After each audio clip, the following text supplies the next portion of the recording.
ঢ্যাঁড়স তো তোমরা অনেকবার অনেকভাবে বানিয়ে খেয়েছো, কিন্তু আজকে আমার এই পদ্ধতিতে একবার ঢ্যাঁড়স বানিয়ে দেখো।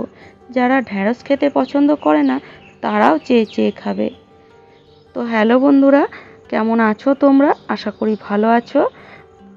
তো তো চলো রেসিপিটা শুরু করা যাক। তো দেখো, এখানে আমি একদম কচি কচি ভেন্ডি নিয়েছি, দেখতেই পাচ্ছ। এইভাবে যখন ডগাগুলো ভেঙে যাবে তখন বুঝবে ভেন্ডিগুলো একদম কচি, আর একদম তাজা তাজা ভেন্ডি নিয়েছি। এবার ভেন্ডিগুলোকে আমি এইভাবে পিস করে কেটে নিয়েছি, খুব বেশি বড়ও না আবার খুব বেশি ছোটও না, মিডিয়াম সাইজের।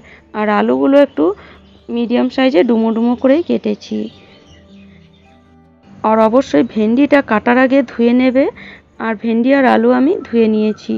এখানে আমি দিয়ে দিচ্ছি একটা মিডিয়াম সাইজের একদম কুচি করা পেঁয়াজ, দিয়ে দিচ্ছি 1 চামচ আদা রসুন বাটা, 1 চামচ দিচ্ছি ধনে গুঁড়ো, 1 চামচ জিরে গুঁড়ো, হাফ চামচ হলুদ গুঁড়ো, আর 1 চামচ লঙ্কা গুঁড়ো।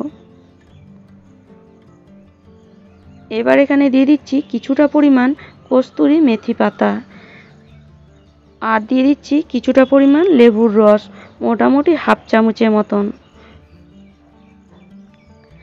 আর দিয়ে দেব মোটামুটি 2 চামচের মতন সর্ষের তেল।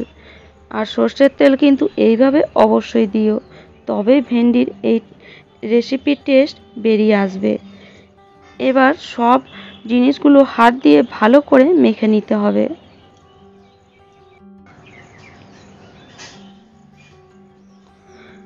আর এইভাবে ভেন্ডি বানালে সময়ও খুব কম লাগবে, আর বানানো একদম সহজ। তো দেখো, এইভাবে হাত দিয়ে ভালো করে মেখে নিয়ে এটাকে 2-3 মিনিট রেখে দেব।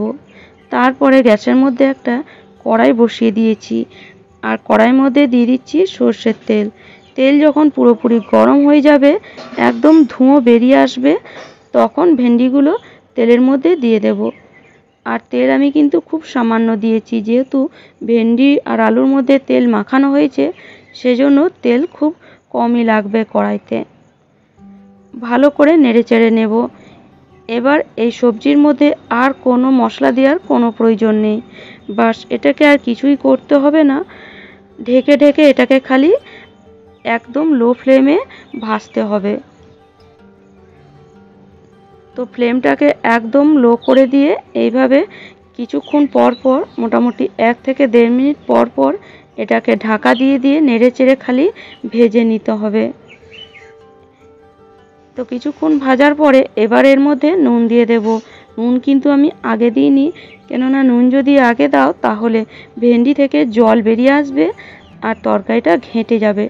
সেই জন্য নুন মোটামুটি 1-2 বার নেড়েচেড়ে ভাজার পরে দেবে।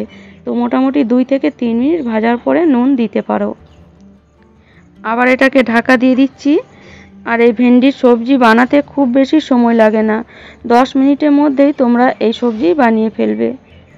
তো দেখো, যখন ভেন্ডিটা এইরকম ভাজা ভাজা হয়ে যাবে, দেখতেই পাচ্ছ কত সুন্দর এসেছে কালারটা। আর ভেন্ডি আর আলু কিন্তু একদম নরম হয়ে গেছে। দেখো, যখন এরকম ভেন্ডিগুলো আলুগুলো ভাজা হবে, তখন আমাদের সবজি কিন্তু একদম রেডি। গ্যাসটাকে অফ করে দিয়েছি, আর এভাবে চারিদিকে সবজিটাকে রেখে দিচ্ছি। আর আমি দেখাচ্ছি তোমাদেরকে আলুটা কতটা সফট হয়েছে। দেখো, জল কিন্তু একদম এই সবজিতে লাগবে না, আর ভেন্ডি আলু কিন্তু একদম সফট হয়ে যাবে। সব ভেন্ডিও দেখাচ্ছি, দেখো কত সুন্দর সফট হয়ে গেছে। তো চলো এবার এটাকে পরিবেশন করা যাক। আর এইভাবে সবজি বানিয়ে তোমরা রুটি পরোটার সাথে যদি খাও, আর খেতে কিন্তু অসাধারণ লাগে।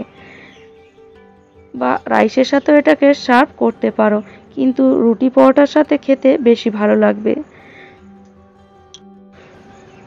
তো আশা করি আজকের রেসিপিটি তোমাদের ভালো লেগেছে। আর আমার রেসিপি যদি তোমাদের এতটুকুও ভালো লাগে, তাহলে অবশ্যই লাইক করো, শেয়ার করো, আর আমাকে কমেন্ট করে অবশ্যই জানিও। আর যারা আমার চ্যানেলে নতুন বন্ধু হয়েছো, তারা প্লিজ প্লিজ চ্যানেলটিকে সাবস্ক্রাইব করে নিও। তাহলে চলো আজ এই পর্যন্ত। ভালো থেকো, সুস্থ থেকো, ধন্যবাদ।